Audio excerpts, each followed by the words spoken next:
The Clayton Community Theatre is currently reviving Night Must Fall. The Welsh actor and playwright Emlyn Williams wrote the melodrama in 1935 with a starring role for himself as a charming young psychopathic killer named Dan. The play spawned movie and radio versions as well as multiple productions in England and this country, with a Broadway production starring Matthew Broderick as recent as 1999. Watching the Clayton production, I would say it might have a harder time making it today.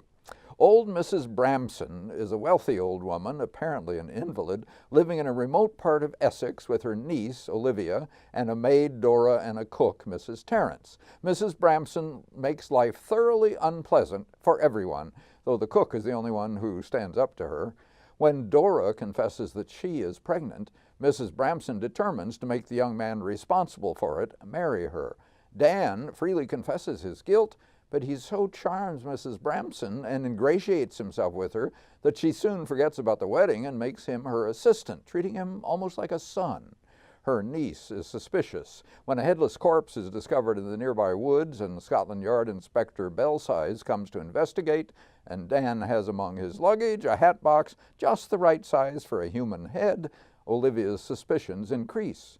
But she also, like her aunt, finds herself increasingly charmed by Dan, who arouses some combination of maternal and erotic instincts. Dangers and tensions increase, as happens in such plays, until the last-minute rescue that also happens in such plays.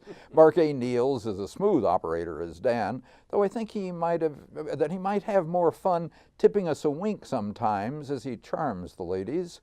Micah Thorpe's Olivia might also reveal more to her conflicted feelings as Dan works his wiles on her. Liz Hopeful relishes the nasty bitterness of old Mrs. Bramson, fussing especially with Mary Klein as the cook. Brad Kinzel is the nice and hopeless neighbor who is trying to persuade Olivia to marry him, and Crystal Frank is sweet innocence as poor pregnant maid Dora. Beth Cuppinger plays the pleasant visiting nurse, Carl Bachmeyer doubles as Inspector Belsize, and as the Lord Chief Justice, who begins the play with its ending as he pronounces judgment on the guilty.